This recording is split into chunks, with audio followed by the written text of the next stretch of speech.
गलियन में, छेव जेवनवा बगलियन में।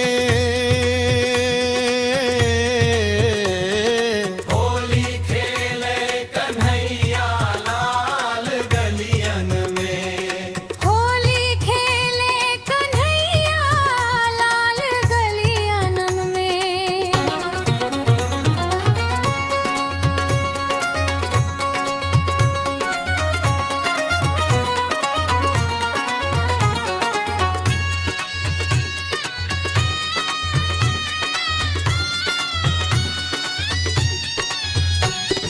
झाझर गढ़वा सुरहिया के पानी, झाझर गरुआ सुरहिया के पानी।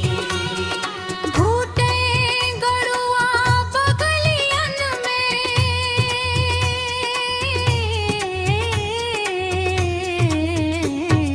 होली खेले कन्हैया लाल गलियन में, घूटे गरुआ बगलियन में। होली खेले कन्हैया लाल गलियन में।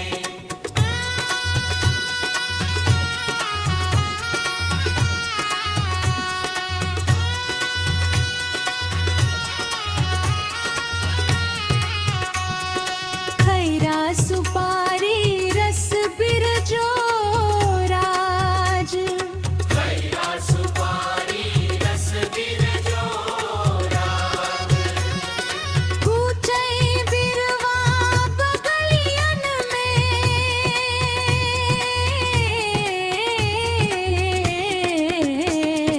होली खेले कन्हैया लाल गलियन में, होली खेले कन्हैया लाल गलियन में।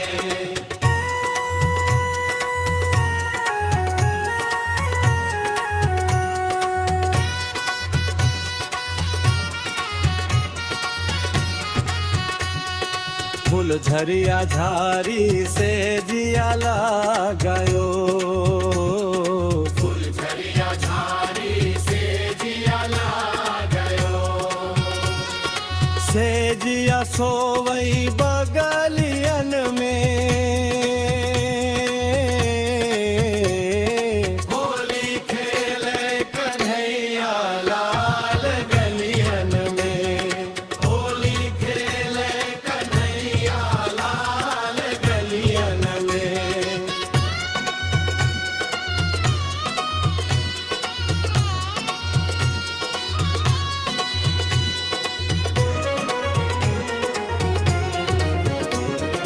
भैया बहिनी फगुआ के गीत हो, होली के समय गावल जाला। अगर रोआ सभे के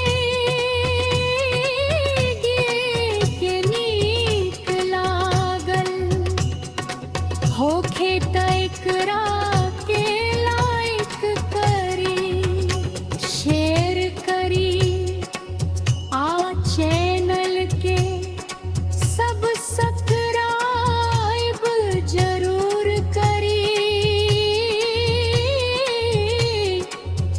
धन्यवाद।